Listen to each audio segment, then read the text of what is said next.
with a genuine interest in the other side, in the other party, to know who they are and what they do and what they stand for. It's not a matter of quantity, but rather of quality.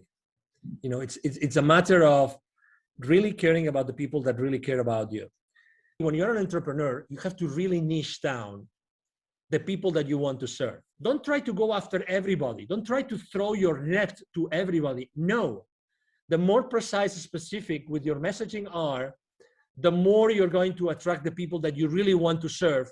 And the faster you will be able to make the mistakes that you need to really thrive with your clients and with your customers. Go through that process of making mistakes as fast as possible. That expression of failing forward, I love it. Because, my number one mantra, business mantra, and actually it's been even published in books, is take imperfect action now. The successful people that I'm seeing on LinkedIn, number one, they consider the other person individually as an opportunity to develop a personal relationship.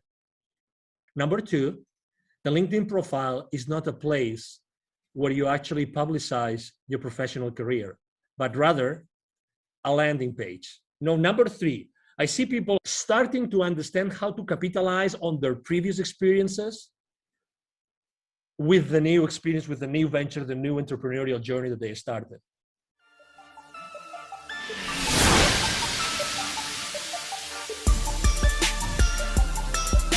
This is the Dragon Digital Marketing Podcast. Get ready for the digital marketing strategies and tactics that attract great customer relationships to your business.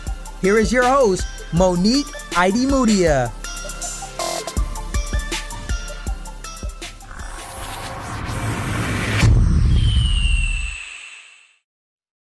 Hi, and welcome everybody to a new episode of the Dragon Digital Marketing Podcast.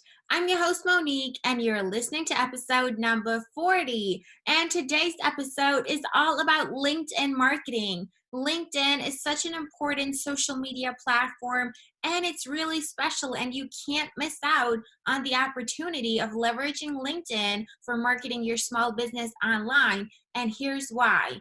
LinkedIn is not just for B2B, and LinkedIn is a social media platform where people actually expect to receive news and updates from their favorite brands and their favorite businesses because it's a more professional social network, and it's actually been designed with that in mind.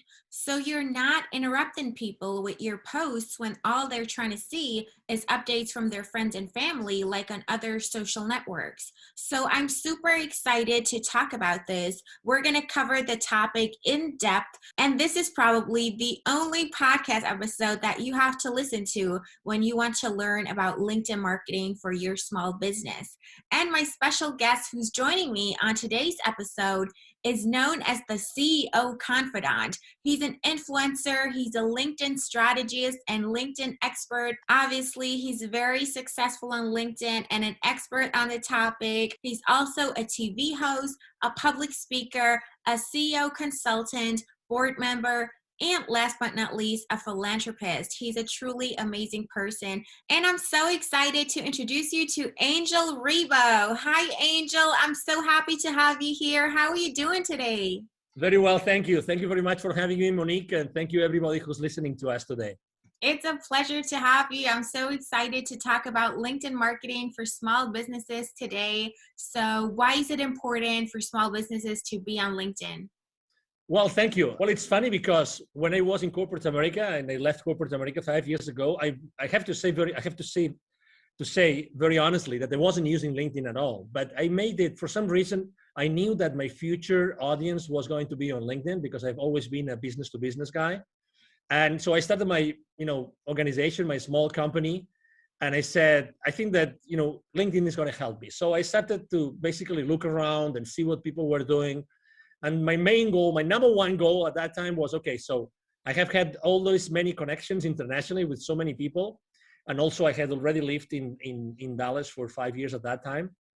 But I said to myself, let's increase my outreach. Let's have a lot of connection. Let's connect with everybody that has been connected throughout my life. So I started the journey. The first step was literally like going out there, seeing everybody that I already knew for some reason and start connecting with them. So that ended up only like having, because not everybody is on LinkedIn at the same time, you know. But I went from a few hundreds to literally probably like 1,500, maybe 2,000 people. And that sounds a lot for people that are starting on LinkedIn. But I said, no. I really want to like start going to the next level. So what about the connections, which are my second level connections, which are connected to my connections? Let's just start. And that really started the journey. So I consistently started to go and, you know, reach out to my second level connections. And obviously, as I was doing it so much and I was using so much time, I said, how can I automate that? Then I started a small like benchmark. I downloaded 3, 4, 5 different tools. I chose one of them and I started using that tool. I learned a lot. I made a lot of mistakes, you know, and I did things that I didn't know that they were written on the terms and conditions of the, you know, the contract with LinkedIn. I got restricted. And obviously I was extremely frustrated because, you know, you don't know what you don't know, right? So you think that you're doing the right things and you're being cautious and everything, but it wasn't really that cautious, apparently. So, you know, I made a lot of mistakes, but obviously those were lessons. And something that actually, one of the mistakes I made besides those, you know, trying to make so many connections that got restricted was, how do I keep those relationships warm? Because a connection that means nothing unless you have a conversation with them. And not everybody's open to, you know, have those conversations, not over. So I decided I'm a very unconventional guy. Let's put it this way. I don't like to do what everybody else is doing. So, you know, I obviously, as anybody else also, after choosing a couple of tools to automate my work, what I did was, okay, so who really knows about marketing with LinkedIn? And I started to download some PDFs, some eBooks, you know, some of, you know, you opt into a particular offer and you get some basic information. I started trying things and I didn't like them. They didn't work for me. So I said, okay, so I'm going to be myself. I'm going to be Angel Ribo, the CEO Confidant, talking to all these people, and I'm going to use unconventional messages. And I started, basically, I remember one batch of my emails or the connecting emails to my potential connections saying, you know, what has been the most defining moment in your life, right? And I have to say that wasn't very successful, but that allowed me to see who was really open to have very in-depth conversations from a human perspective. Because we tend to think that as LinkedIn is a professional network, everything has to be professional. But that's not the case. In reality, people connect and people do business with people, with human beings. So people do businesses with people that they trust and they think that they can have a personal, the right personal, you know, connection and relationship, probably with the same principles or similar principles, similar values, right? We don't have to be in agreement with everything. So, but it was interesting because a lot of people asked directly, you know, this was the most defining moment in my life. And that means that a lot of people became suddenly vulnerable with me. So I learned one lesson, which is maybe if I am vulnerable, they will be vulnerable as well. So then I started becoming really more raw. And something that people don't actually think about is when we start a conversation over email, it doesn't have even to be LinkedIn. People think that they have to immediately start throwing all your value to them. Like, you know, let's say you and I were both podcasters and we want to have a lot of nice, you know, very successful people, and we start reaching out to them. Hey, I have a podcast and, you know, I'm only starting, but, or maybe I already have like 10,000 people following the podcast and I have 20,000 downloads, or maybe only 500 downloads. It doesn't matter. In reality, nobody cares about what you are, who you are, or what you do. In reality, people care about what you can do for them.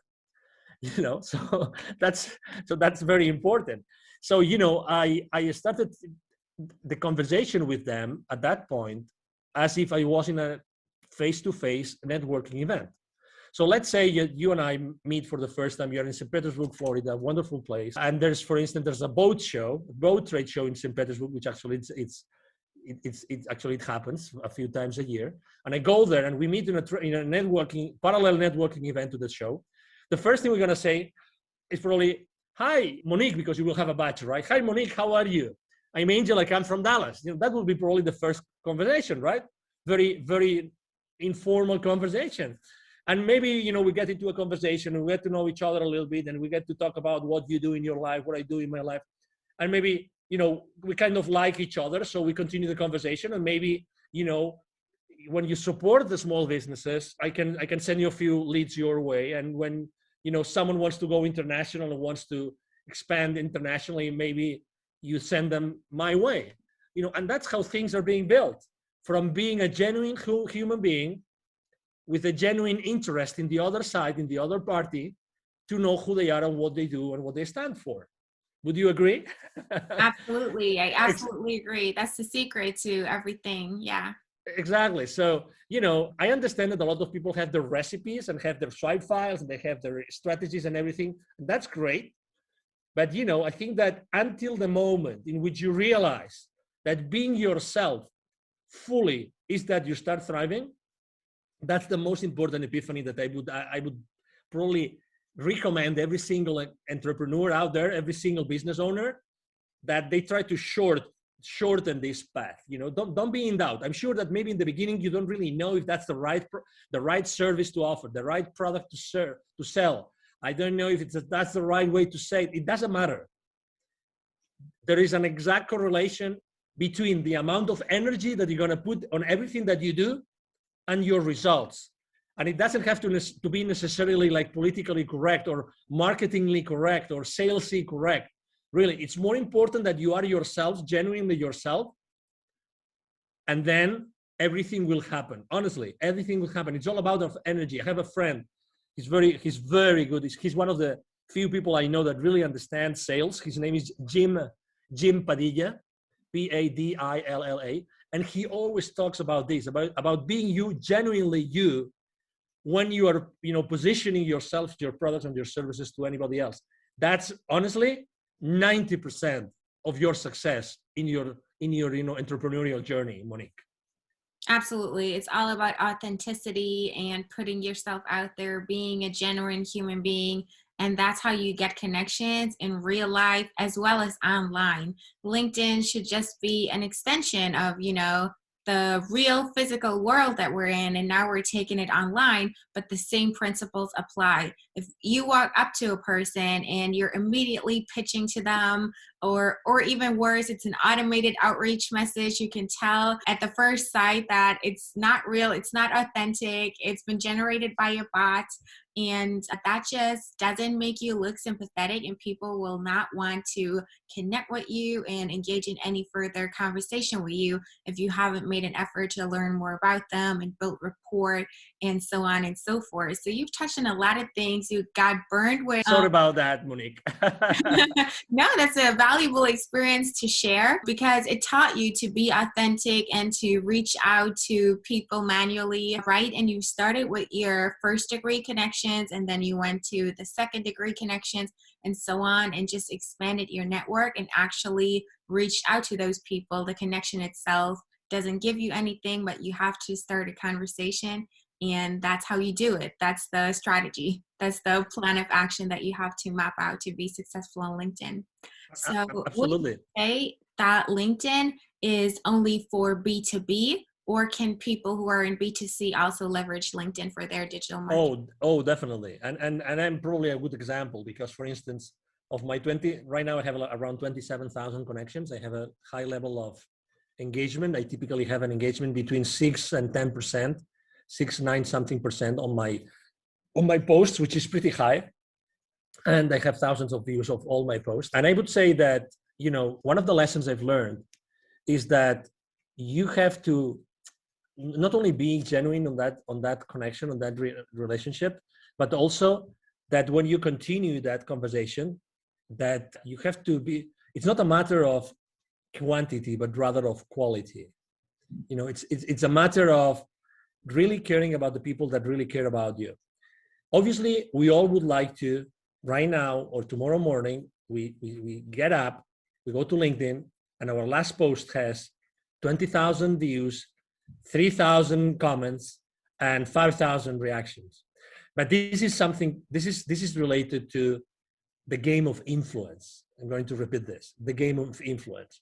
I think that not many people are able to master the game of influence. And there's some theory and there's some practice there. Okay, so I would like to actually tell you that if you really want to excel, on LinkedIn and other places. Right now we're talking about on LinkedIn. I think that it's important that you learn how the game of influence really works. And obviously the media knows this very well and entertainment knows this very well. But let me tell you as an entrepreneur that you're listening to this, to Monique's podcast today. In order to start playing the game of influence, I would like to actually even recommend you an author, because she's written a lot about influence and she's great about it.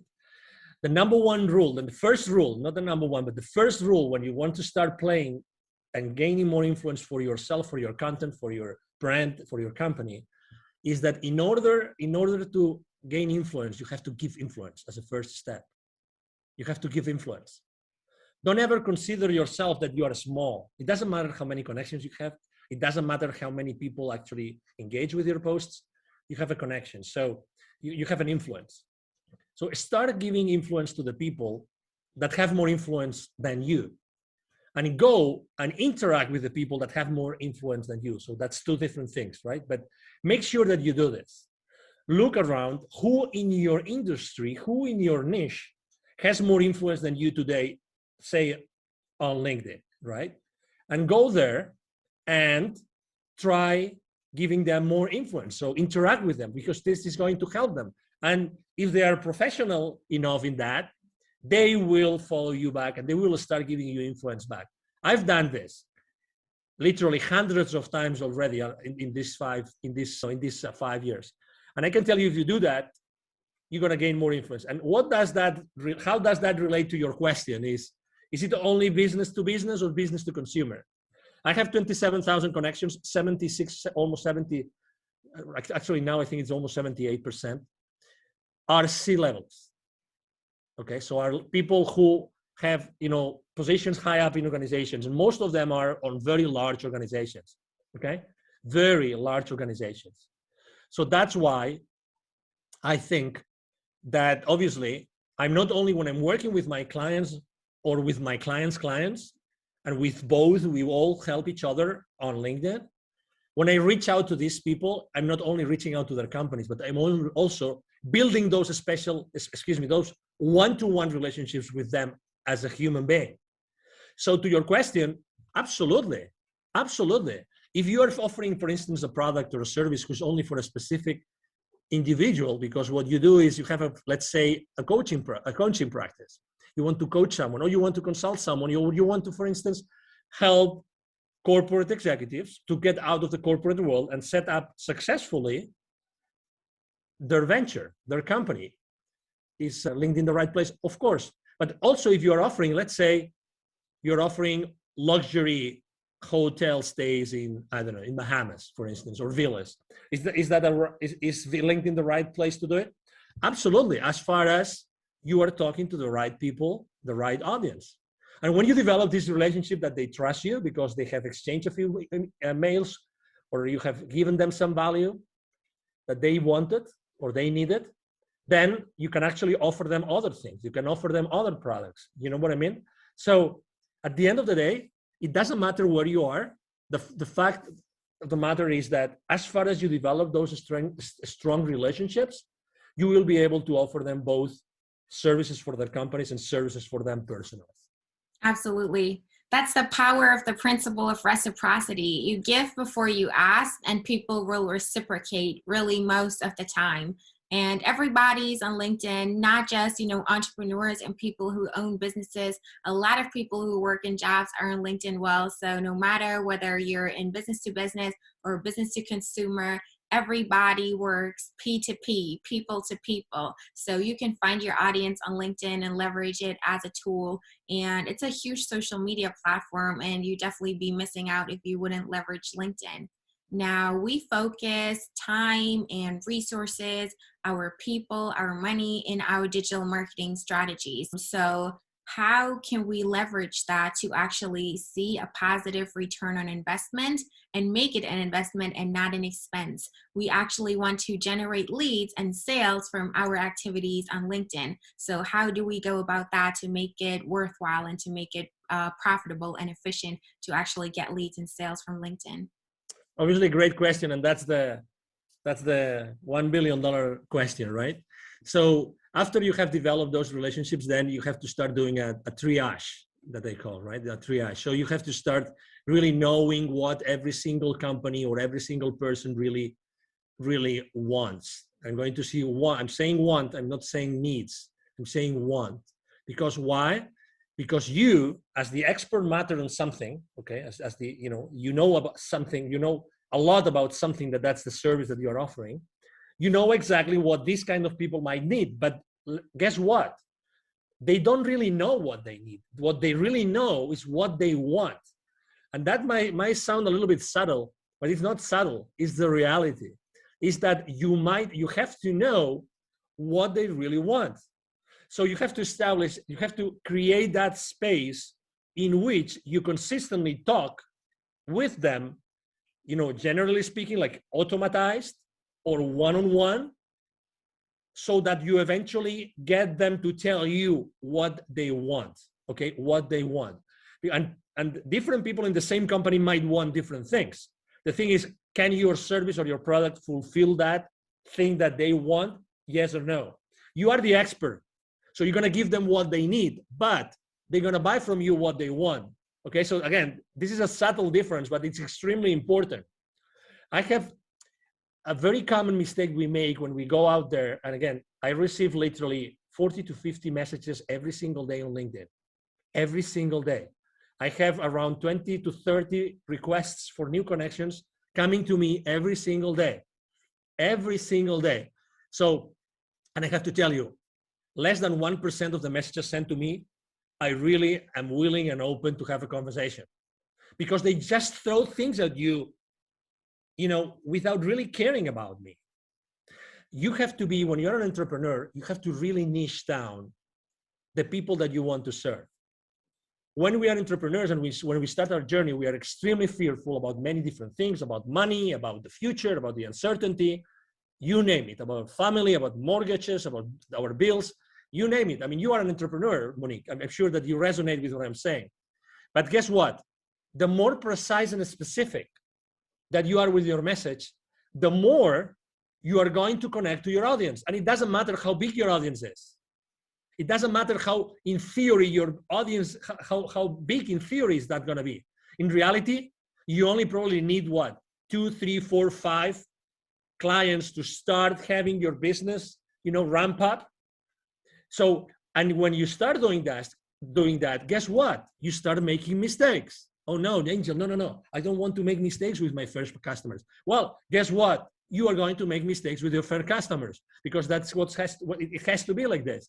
And then you will adapt and you will apologize and you will learn and you will offer more and more and more value to those customers until you have had so many customers and you have made and learned so many lessons that you will do a much better job and you will make much more money. But again, don't try to go after everybody. Don't try to throw your net to everybody. No. The more precise and specific with your messaging are, the more you're going to attract the people that you really want to serve. And the faster you will be able to make the mistakes that you need to really thrive with your clients and with your customers. And that's fearful. And I understand that because I've been there. And very often I am there. For instance, last year, 2020, that was a year of pivoting, right? Everybody was reinventing themselves. How am I going to adapt to the new market? Blah, blah, blah. I was helping here. I actually was able to give even 2 webinars to the local community of entrepreneurs through an accelerator here, business accelerator. And I was telling them the same thing. Hey, if you're going to change, make sure what you're going to offer is going to be extremely specific, so you will be able to, go through that process of making mistakes as fast as possible. That expression of failing forward, I love it. Because, my number one mantra, business mantra, and actually it's been even published in books, is take imperfect action now. Take imperfect action now. That's my favorite mantra. Unless you confront your fears immediately, it doesn't matter how many mistakes you make, you will never thrive. If you really want to be an entrepreneur, committed to yourself and to the rest of the people around you, your employees maybe, or maybe your family or relatives, take imperfect action now. Don't wait for anything else.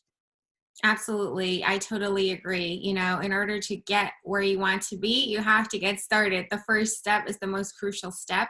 And, everything comes from practice and experience. You cannot expect it to be perfect when you're just getting started. You just have to get the ball rolling, and then you get that snowball effect. And basically what you do when you reach out and engage in conversations with your connections is you create a vision match, and you connect what they want with what they actually need and what you can offer them. Bring it all together, align it, and they'll see that it makes sense for them and become your customers and become happy with what you have to offer for them. So do you see any trends right now that are going on with LinkedIn marketing? Well, unfortunately, I have to say, well, number one, I think that I have seen a dramatic increase of people reaching out to each other. Okay. So, I mean, and that's obvious because people, when they spend more time at home, they're looking at other options of doing the same thing more efficiently. Or better said, they're looking for being more effective, because we tend to do, as a very good friend of mine tells me all the time, we tend to do the same wrong thing more efficiently, which does not take us anywhere. So what I'm saying is, number one, a lot of people, many more people reaching out. But as I said before, guess what? These people are not personal. They are not personal. So I keep on seeing a lot of people making the same mistakes and doing the wrong thing more and more and more efficiently. Why more efficiently? Because the messages are longer. So instead of being one page of verbiage that you really don't care about, now it's 3, 4, 5 pages. Literally, I mean, I really don't understand how this is possible. But anyway, so the successful people that I'm seeing on LinkedIn, number one, they consider the other person individually as an opportunity to develop a personal relationship. As it sounds, okay? As it sounds maybe too raw, but this is it. Number two, the LinkedIn profile is not a place where you actually publicize your professional career, but rather a landing page. And there's many people saying that out there, and I couldn't agree more. A landing page, okay? A landing page. So that means that what you show there is actually you are showcasing your products and services. So again, think in terms, when you're designing your page, your profile, think in terms of this that I just said, okay? I mean, I do this not only for my profile, I do this for my clients, because again, you don't want to show your clients, you know, how many years you work for X, Y, or Z. You can always do that afterwards. You really want to show them what you are about. You want to show them real testimonials of people that you helped before. You know, number three, I see people, obviously there's a lot of people going out of the corporate world. I see them starting to understand how to capitalize on their previous experiences with the new experience, with the new venture, the new entrepreneurial journey that they started. And I would like to tell the already existing entrepreneurs who are already on LinkedIn, even if they're already active, to go back and rethink this, okay? So you still have an opportunity to go, because you obviously started somewhere, right? You for sure have an experience of some sort on some company, medium size, small size, large size, it doesn't matter. Go back to that experience and think about how can you craft, how can you change your presence on your profile so that becomes a beacon, so that everybody sees this amazing testimonial, this amazing experience that talks to the audience that you want to serve. And that's another thing that I see very, very, very clearly. So the people are starting to understand that the profile is much more. And probably the last trend that I would say that I'm seeing more and more often is that people are obviously reaching out to experts on the matter. Let's say they're not taking risks. So they want to go to someone that has already been successful with LinkedIn, that has already been able to make the mistakes so that they avoid making the mistakes.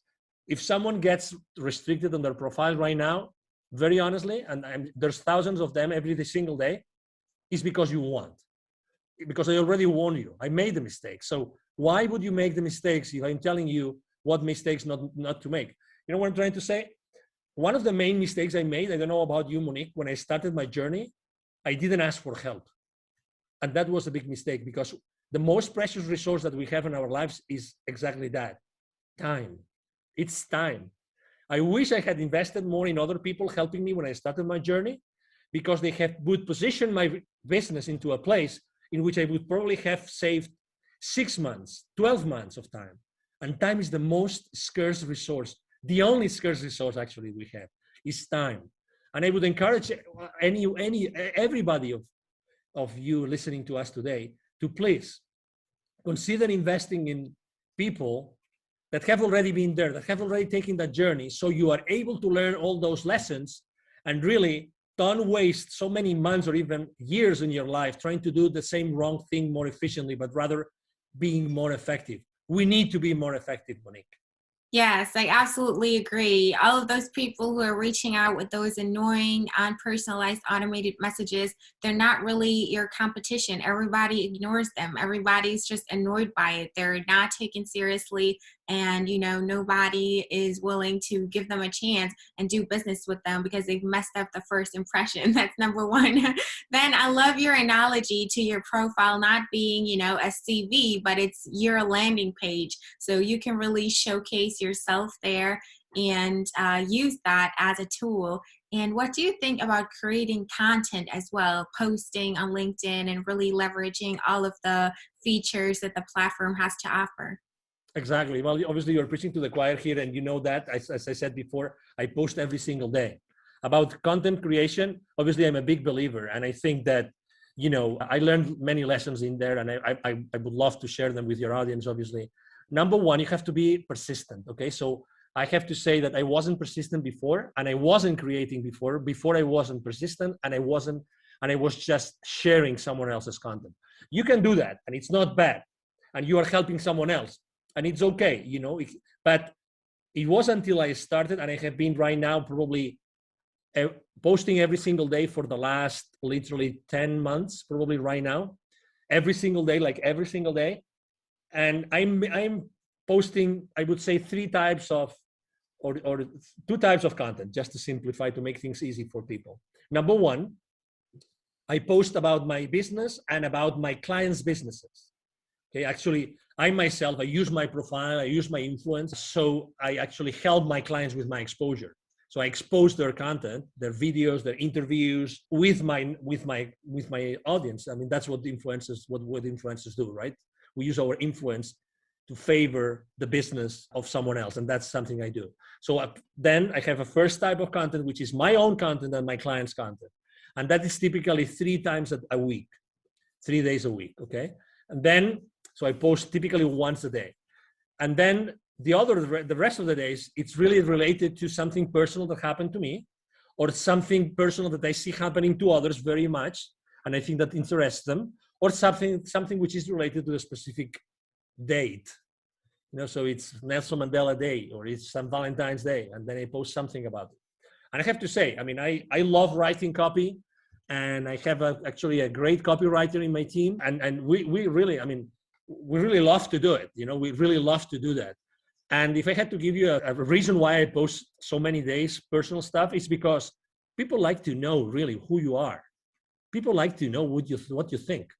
And I'm not very controversial, because on my posts, not because I don't want to be controversial, it's because who I am. I'm not controversial. I mean, I've always been that guy.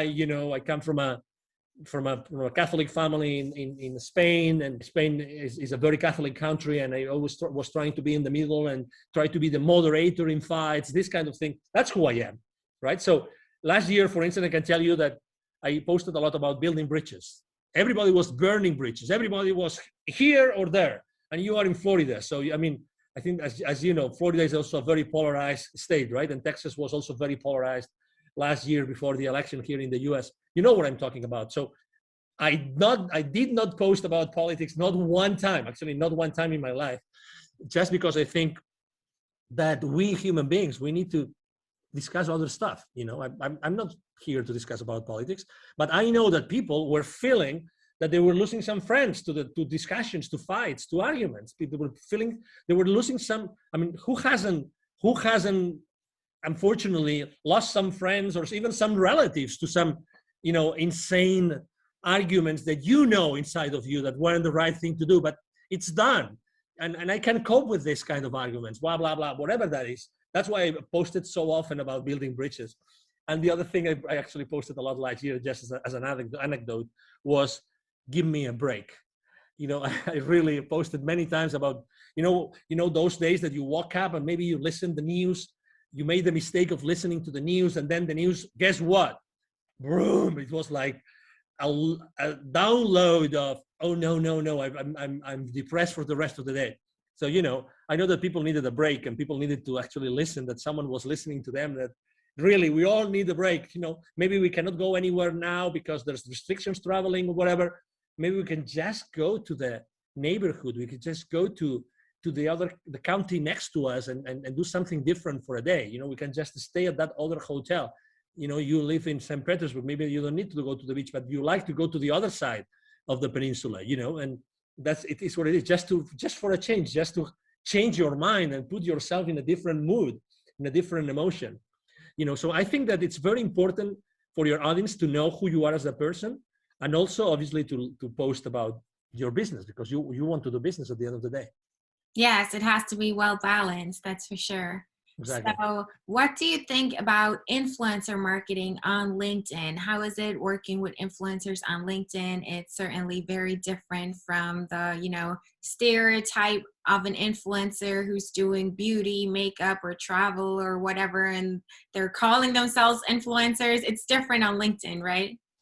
Yeah, it's different because obviously, the services that we offer and what we do is really tailored for that kind of audience. But you said it very well. Actually, there's actually, I'm right now in conversations with several luxury brands, because they know that they can reach out to thousands and thousands of C-levels that obviously are the target market for their products, right? So yes, it's different. So I would say you have to be extremely professional with what you do. There's no, what's the name? I don't know the name in English for that word, so it's just coming in Spanish to me. But you have to be extremely consistent, coherent, that's the word, coherent with what you are putting out there, right? If you are a coherent, you're a serious business person, it's the same thing when you're using your influence for other brands. And actually you have to be even more coherent with that seriousness, with that, that principles and those values that are behind your brand, in my case, the CEO Confidant brand. And you have to be extremely respectful with all your audience. So I don't really see a lot of people using it. And for instance, I'm using it because I already told you I use my influence. So I am an influencer on LinkedIn. But something that I do, and I don't see anybody doing either, is that I go an extra mile, which is I literally generate really hundreds of leads, because when my connections reach out to me for that particular offer from that particular client that I'm helping with my influence, when they reach out to me, they engage with me. Many of them say, "Wow, that's interesting. Thank you very much for sharing this with me." This starts a conversation. This is starting a conversation. So eventually that becomes a deal for my company. So I think that my way of seeing influencer marketing on LinkedIn is not only marketing itself, but also sales. For me, it's generating leads. And if you are not generating specific leads, and I'm able to drill down really to like the name and the number of employees of that company and the position of that person, that's the beauty of LinkedIn. I think that I'm missing my word with my clients. And I'm all about offering more value than the value that they expect. So, and that's why, again, for me, I see LinkedIn more like extremely professional, but generating not only influence and presence and clicks on links, but also engaging. And that's beautiful. That's excellent. And I like to do that. Yes, absolutely. I agree. Influencers on LinkedIn are just people who literally have influence. It's about the know, like, and trust factor. It's about having an image that you keep up consistently. You don't deviate from it. Talk about controversial things like family, beliefs, religion, race, politics, things like that. Those can get you into trouble, and it's kind of tricky to navigate through that. You want to stay consistent to the values that you have and practice what you preach. The influencers on LinkedIn are just people who know the right people and are known by the right people. So it's not just random, people who post pretty pictures that inspire others, and that's what makes them influencers. It's not like that on LinkedIn. It's a lot more professional. So you have to find those people, reach out to them. The analytics that you get are just amazing. You can drill people down by industry, by position, levels of experience, and so on and so forth to find your right audience and then reach out and connect with the right people on LinkedIn. Yeah, Exactly. It's a different game. And it's easy to your point and to your questions, Monique, it's easy to get overwhelmed on LinkedIn. So I would suggest, obviously, you have to build your own system. You need to build a system of systems, right? A system that has different pieces so that all together you keep your sanity, number one, and you generate business for yourself and for your clients. I think that's very, very important. Exactly. What do you think about LinkedIn events? I think that they have to, it's obviously it's a good, let's say any excuse to engage with your audience is good. I am still on the fence about it because it's still not, I think people are not using it to the full extent. So when you are trying to actually opt in for an event, there's so many steps that you have to do manually. Everything is not yet, or people are still not learning how to do it all automatically. So eventually you end up doing a lot of stuff, a lot of clicks and searches and online things to actually find the event. That's my only criticism to event. Are they good? Of course. I mean, at the end of the day, what LinkedIn wants is that you stay with them for as long as possible. That's what they want, that you are there with them for a lot of time so they can expose you to the advertisements of their clients. I mean, I get that. But I think that there should be something else, some more value in there, so that it was really a place where people meet. And right now, I have felt when I'm signing up with events that the system is a little bit broken. That's my experience. Okay, I mean, with all due respect, and this is just positive feedback about the system. The idea is great, but I think that the implementation is not there yet. Yeah, so you don't necessarily need events. You can generate leads just through reaching out to people, messaging them, posting content, and engaging with other people's content as well. Yeah, LinkedIn doesn't really give you a good opportunity to export those leads and, automatically, reach out to them if they've attended your event. It's more like, promoting events that most of the time take place off platform anyways. So they could do some improvement on that for sure. But it's a handy tool and it's definitely worth looking into if you want to leverage LinkedIn to the fullest. I would definitely use, exactly to your point, I would definitely use LinkedIn actually to drive traffic to an outside of LinkedIn event. Mm-hmm. Because at the end of the day, the platform that LinkedIn offers you is like an event scheduling platform. It's not a platform where the event is going to take place so that everybody knows what it is about, right? So you will eventually have to have an external platform to conduct the webinar or the event, whatever the event it is. But again, you can still use LinkedIn to drive that traffic. And obviously, in order to measure your traffic on your profile, it's very easy. You see how many people have actually viewed your profile, and you see this when you go to your main page of your profile, you see that traffic. So as you know, unless you measure something, you don't know if you're really managing it. So I would ask you to track that down continuously, like on a weekly basis. So LinkedIn tells you for the last 90 days, how many people has viewed your profiles. So that's one thing that you should keep into account. Another one is for the posts, how many people actually views your posts. And the third one is how many times you have been on a search. And that means the job search tool inside LinkedIn. But again, it's another way in which you see if the keywords that you're using on your profile are the right ones or not. So as far as again, it's all about, because we're talking about how to drive traffic to your events, right? So keep an eye on all those statistics. And if you keep an eye on those stats and you keep on increasing them all the time, and you know how to increase them, then you will then increasingly attract people to your webinars outside of LinkedIn. Right. So you've touched upon, or you've talked about building that system of systems. How do you go about building a system and really incorporating LinkedIn in your digital marketing strategy and create an actionable plan that you can execute step by step to make it work for you? Great question. Obviously, I mean, I built my system after lots of tries and errors, lots of mistakes. I would say even great. I signed up for systems or subsystems that look great on paper, but then, for instance, the customer support was very bad. And I have to say, for me, customer support of any system or subsystem I use is paramount, is the most important thing, because when you most need it, you want the support. You need the support to support your business or to support the business of your businesses, right?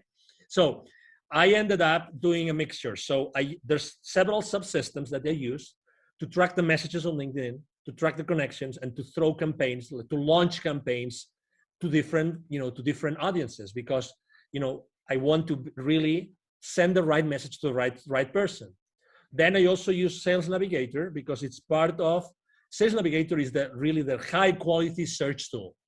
If you do a search on normal LinkedIn, even if you have Prime or Premium, excuse me, I'm talking about Premium. I would encourage you to use, if you can afford it, to use Sales Navigator, because the power of the search tool of Sales Navigator is going to help you a lot to then specifically customize the entire marketing strategy to the people that you want to launch it to. Okay, so we already talked about the several tools, including Sales Navigator. Then I also use a tool that allows me to track literally all those numbers that I told you, every single number of every single post, because as you can imagine, I post every single day. A few times from time to time, I post twice a day. So this is a lot of data. I have a system that helps me track all that data live, like online, like on real time. And that's very important for me, because I can make decisions. I realize even what emojis work better. All these kind of things, how easy it is to read my copy today compared to how easy it was 2 days ago, 3 days ago, 4 days ago, or 4 weeks ago. So I track all these things, and I have a system that tracks it down. And then to put it all together, actually, there's something called, you probably have heard of this. There's a tool called Zapier. What Zapier does is, let's say it's a tool that allows you to actually integrate the rest of the tools.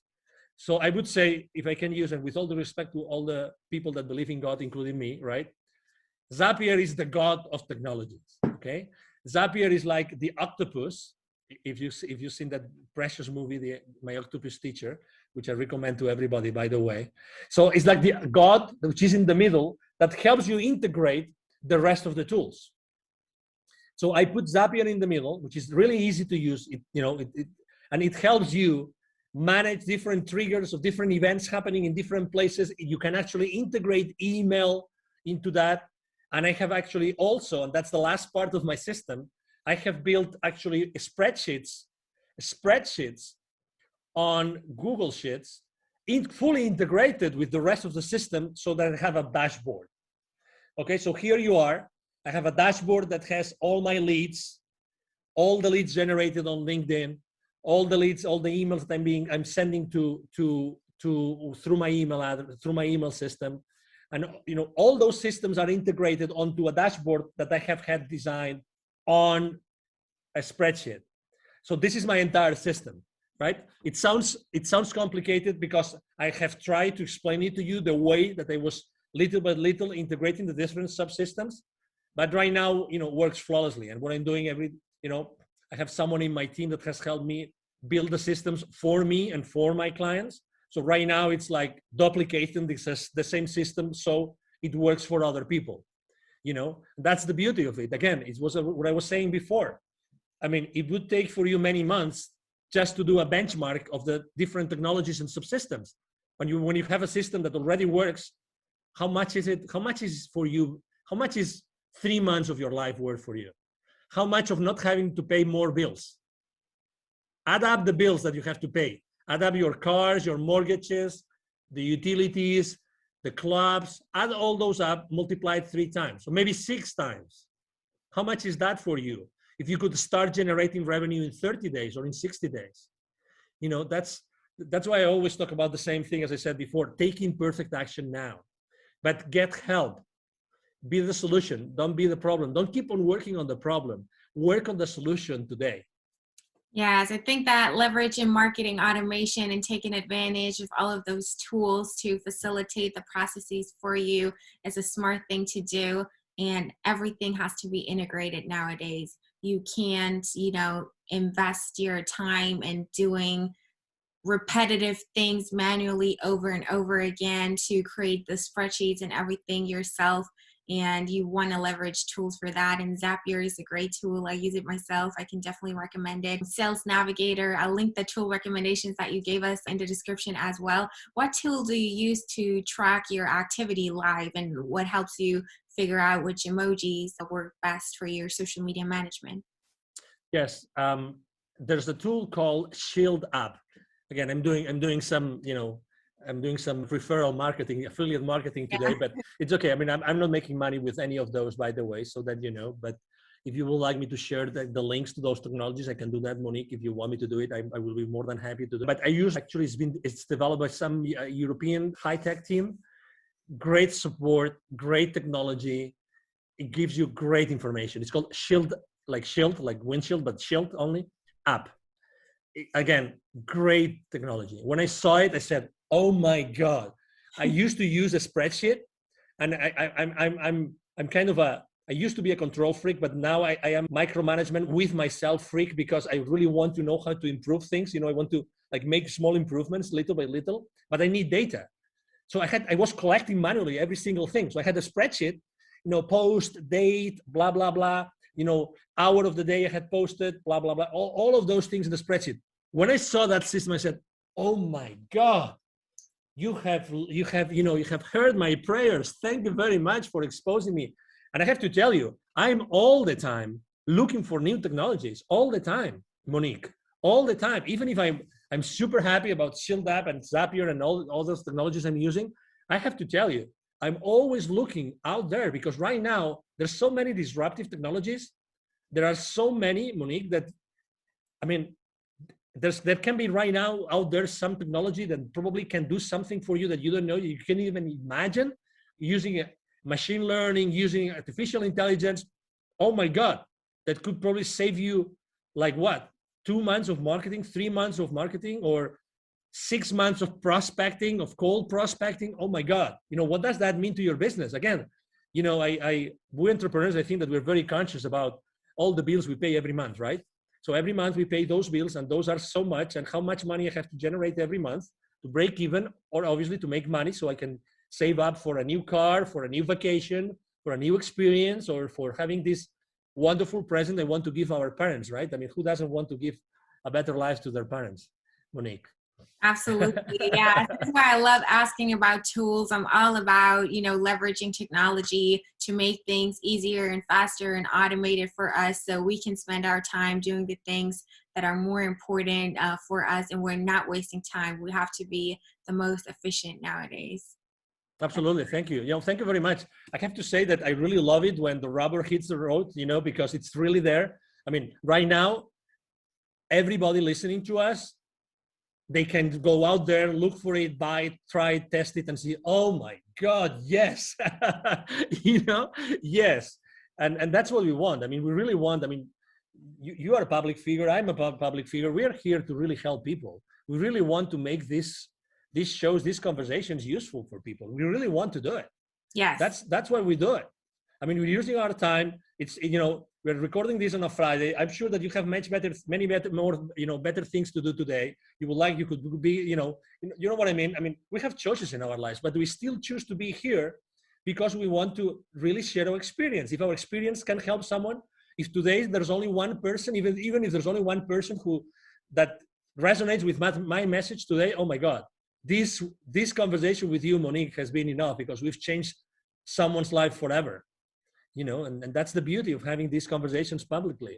Yes. So what benefits of LinkedIn marketing do you see that no other platform offers? Segmentation, I think it's very important. You own the data.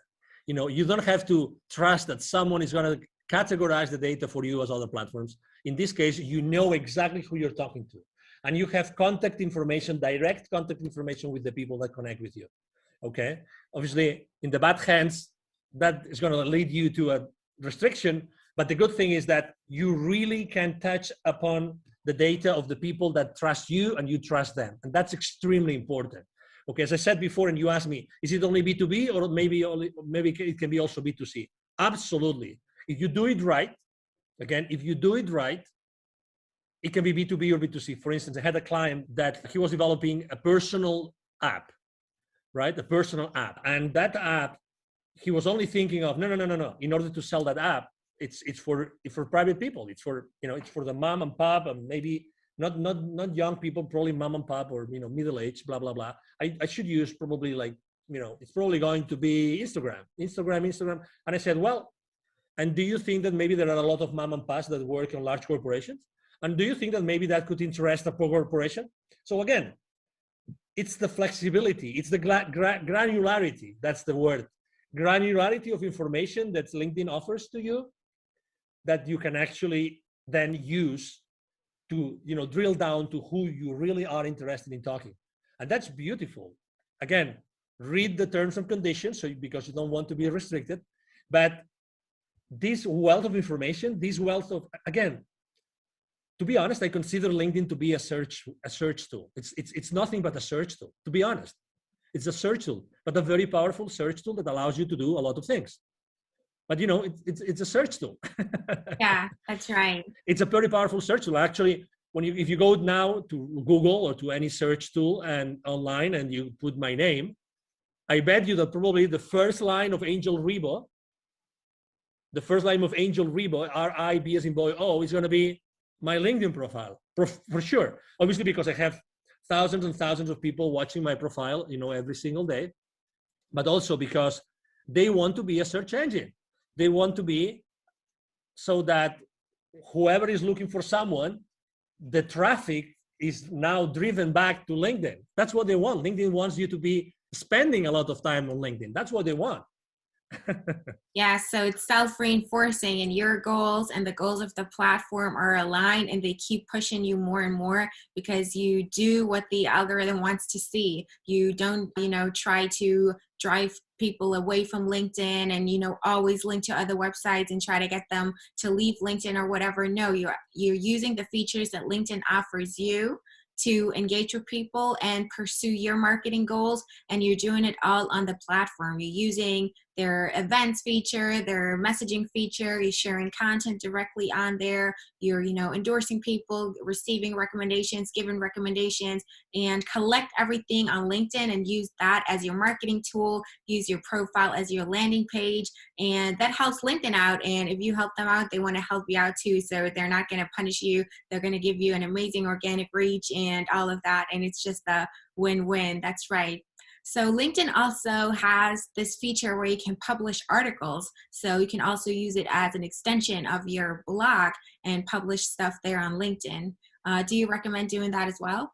That's a great question. So I have used it for my clients. I have used it for my own only one time. And the reason why I have done it so little for me and also so little for my clients is because I think that written content, even if it has pictures and it has, photos and it has charts and it has bullet points, how many people do they really have the time to read the entire article? That's number one. Number two, how many times, if you reduce the size of the device screen, right? You might have the time, you have a great screen, you might have the time that you might like even to read it because it's fancy. But if you're on your cell phone and we know that consumption from mobile devices is going up, how many are they going really to see that article, to read that article? You know what I mean? So it's all about traffic. So as much as I could be, I have a group of content, developers, creators. So I could have articles every week, and I'm not doing it because of that, because I'm not sure that I'm going to be adding the value that my clients are going to have the time to read. That's why. So you want to repurpose that content and you have a way to drive a lot of traffic to that article from outside LinkedIn. Maybe that would make sense because, again, LinkedIn is their place for corporate and professionals and B2B and B2C, blah. That I understand, but to be honest, internally, not sure. Yeah, so it's better to post directly in the feed, post images and text there. You can post PDFs. It makes your content more easily consumable at a glance while people are scrolling through their feed, and they don't have to take the time even to actually read an article. That would actually be the smarter thing to do that you also recommend. That's good to know. Absolutely. I mean, people may have different opinions, but I'd rather probably write an article at, I don't know, at Thrive Global, Ariana Huffington's online publication than doing it on LinkedIn. I mean, as much as obviously, I mean, I spend, as you probably can imagine, I spend hours every day on LinkedIn, literally hours. Yeah, so you would know. I think it also depends on your niche. For a minority of people who are in the copywriting niche, or I don't know, poetry, whatever, when it's all about writing and they know their audience likes to read, they only want to read, and they it's really all about text. Then of course you can leverage that, and it's great that LinkedIn offers that feature because you can showcase your work and share it with the audience without having to, drive people off the platform. So we can use that, but in general, it might be more beneficial for you. I mean, you have to test it out. There's no one size fits all answer to anything in this world, but in general, it gets more traction when you post in your feed, because if you publish that article, you write it, you publish it on LinkedIn, then when you share it, all that people see is a preview. They see like the header image, a title, and like a small description of the preview. So they still have to click and they have to leave their feed to even be able to read that article. So it might be, easier to get the message across right there in the feed when they can see it right then and there. Yeah. Exactly. And you cannot manage what you don't measure. So look at the numbers. I mean, you have your own audience. Look at the numbers. Look if you're grabbing the attention of the LinkedIn editors. That's another option, obviously. See how much attraction you get with your articles. Yeah. I as I said before, I'm not a very conventional guy. So I like to try everything that I'm being told. You cannot do that. Okay, let's try what happens. Again, within a framework of, principles and consistency with my brand and everything. Yes, that's important though. Test. Oh, totally. Yeah, really. Don't be afraid. Again, at the end of the day, if you are, I always tell the same story. If you are afraid of trying something on LinkedIn or any other social media platform, if you are afraid, ask yourself the following question. Are the potential viewers of that post that might not like it, are they going to pay for your bills this month? Are they going to pay for your bills this month? You tell me. So why do you care about people that don't like what you're writing? I remember one day, the first video I've ever done myself online, it was on Facebook. Okay, that was 5 years ago, a few months after I left corporate America. And I was in panic. I mean, I right now I can do any interview, but I was in panic. I was so in panic that actually, as soon as I clicked like stop broadcasting live on Facebook, I started crying because the pressure, when the pressure is so high that the only thing you can do is like get all this pressure, the stress, anxiety away. I started crying. I don't mind saying it. And then I actually did something even worse, which is I sent to all my email list a link to the video. Guess what? There was a guy that responded me. I have this email somewhere. I should frame this email. This is the most stupid video I've ever seen. Can you imagine? Like in that video, I was basically like getting naked, not physically, but this is why I decided to start my own company, and this is why I decided to start my nonprofit. So when you're explaining the reasons, and there's no reason why, you just want to like make peace with yourself, so everybody knows what you're doing. This kind of video, and this person told me in writing, this is the most stupid video I've ever seen. Don't send me any other email again. Obviously, I said, wow. But I mean, probably some people would have said, I didn't respond to the email, but some people would have said, oh my God, it was probably pathetic. I was pathetic, and oh my God, maybe I shouldn't do this anymore. Or the other way around. I mean, I realized that video was my thing. And honestly, I mean, right now video, I love video and I use video as much as I can because it's much more direct, and people prefer to spend 2-minute video, and if it has subtitles, even better than doing many, many other things as far as, content consumption is. Yes, so, don't listen to the haters. They're just jealous. They're, trapped in the rat race themselves and unhappy with their life and their corporate job. and they just can't be happy for you that you got out and started your thing, and you have the courage to make a video and share your emotional experience and Exactly. your reasons there, and just want to hate a troll. Yeah, always keep that in mind. Don't let it paralyze you or make you doubt yourself. Just ignore it. It's the best thing you can do. Yeah, exactly. And when someone said, I remember, I don't remember which of these online very famous marketeers, I went to their conference, and they said, when you see the number of haters increasing, it means that you probably are doing something right. Exactly. You're doing something right. So people, and some people might actually don't like to see that you're doing things differently, and they might take it personal or judgmentally. So, but that's okay. It's okay. You don't have to please everybody. You're here to help the people that want to be helped, and not everybody wants to be helped, and that's okay. That's why I said niche down, be consistent with the same message with the same people. Yeah. Are there any LinkedIn marketing tips or best practices that you haven't shared yet and you definitely still want to share in this episode? Well, make sure that you use a lot of your keywords. You use a lot of keywords in your positions, your experience positions, and your about section. To be honest, the about section is not as important as people think it is, because it's always hiding. So people don't even go there and click. It's easier for people to see your experience than to see your about section. So don't pay too much attention to that. What else? Tag people on your posts. I think that works. If some people do not like to be tagged, they will tell you. I get messages every week of people saying, thank you for tagging me, because I needed to listen to that message. I needed to read your post today. So, again, don't ever think that, don't prevent yourself from doing something because you think that you might upset someone. Never, ever make a decision thinking on these terms. Honestly, never. And so I do tag people. Another very easy tip I can tell you is that it's been shown that the perfect number of hashtags on your posts is 3. I would recommend you to actually choose the right tag hashtags for what you're doing. And I like to use hashtags that have huge outreach. I like to use 3 hashtags that have huge outreach, because very often I get this notification that, hey, your post got trending on innovation or on technology or on any other, or on startups or any other of the hashtags I use. And obviously, who doesn't like that? Who doesn't like to be found like your post is trending on that particular hashtag? That's very nice, right? It and everybody is, exactly. Don't be afraid of reaching another tip. Don't be afraid of reaching in theory, highly powerful people in corporate America, because they are as human beings as you are. And again, if they don't want to connect, they will not. So just have a genuine conversation from you, whoever you are.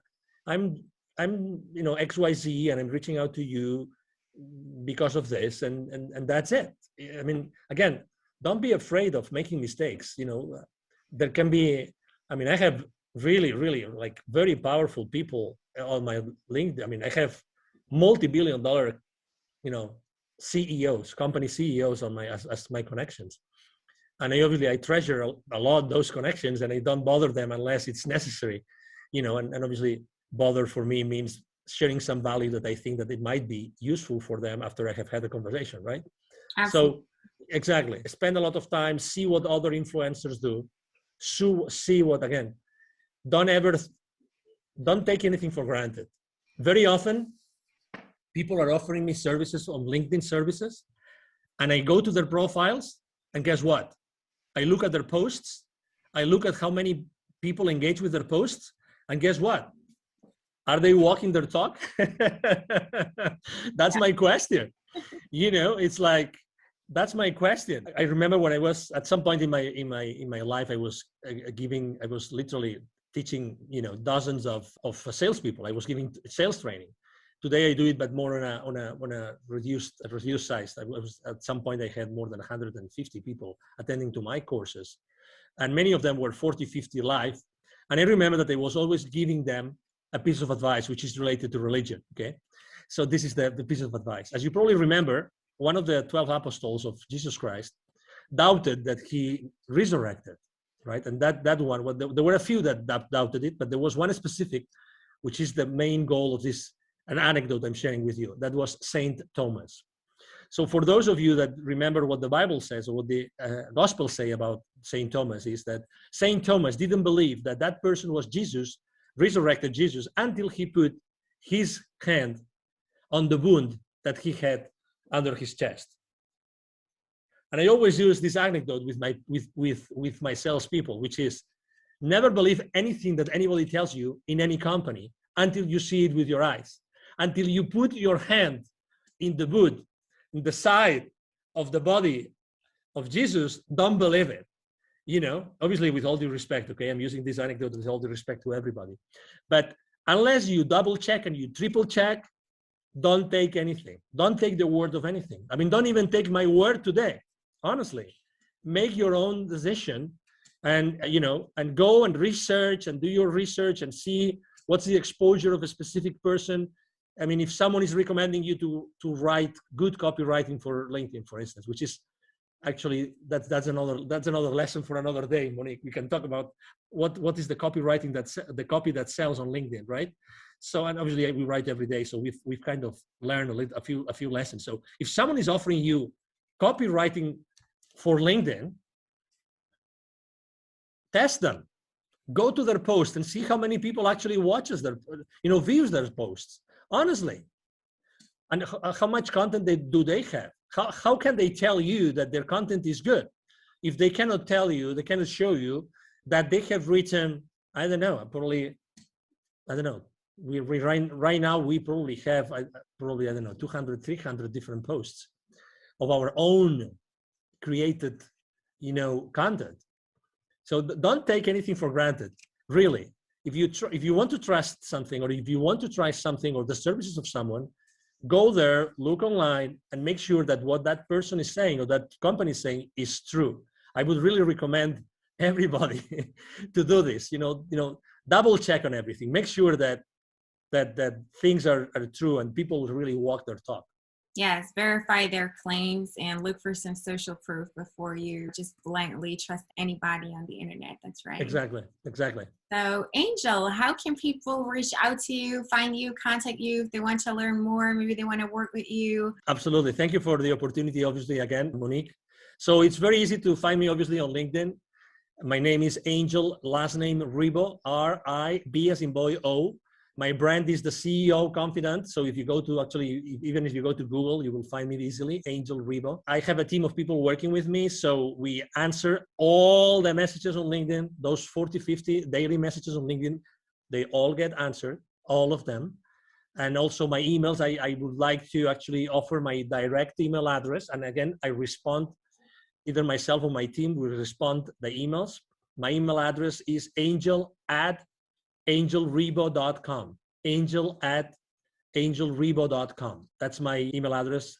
And again, I would love to engage in a conversation with you. I mean, very honestly, I talk to a lot of people. I'm really the kind of person that whenever I can help, I help every single time.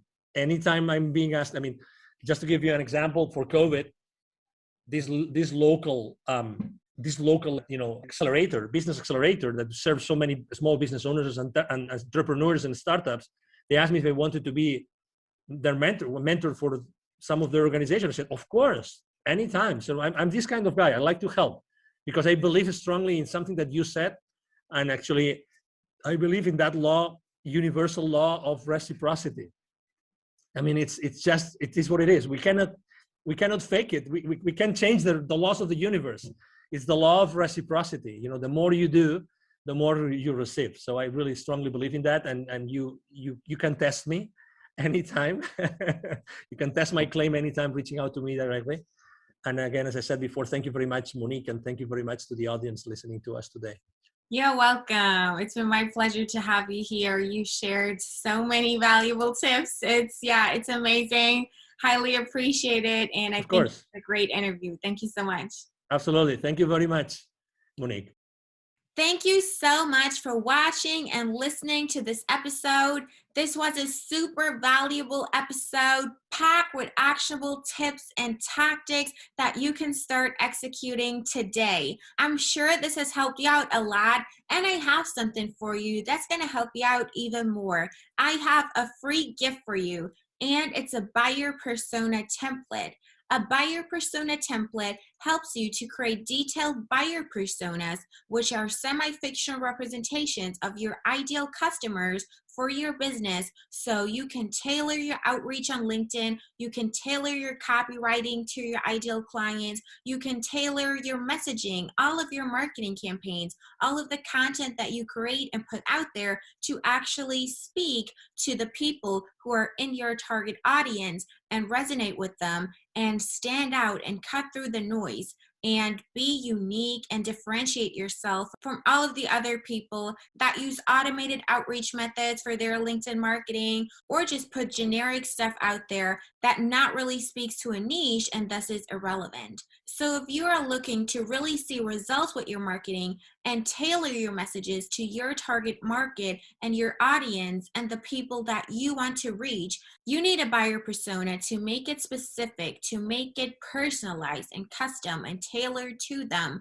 so you're actually seen and heard and you're getting the results that you deserve. So make sure you grab my buyer persona template. It's a free download, free of charge. You don't have to pay anything. Just go to the website. That's dragon-digital-marketing.com. The link is also in the episode description. Make sure you check it out. And there you can also find the show notes to this episode, where I always put all of the links for the resources, tool recommendations that Angel gave us during this episode, and also the links to his and my LinkedIn profile. Make sure to follow the both of us, because we share valuable content there every day, and that's going to help you out even more. So as you can see, we got you covered. I hope that you really liked this episode, and thanks again for watching and listening. I really appreciate it, and I appreciate your engagement in the community. And as always, if you need help with your digital marketing, reach out to our agency, Dragon Digital Marketing. We're happy to help you out. With that being said, I really hope to see you again in my next episode. Until next time.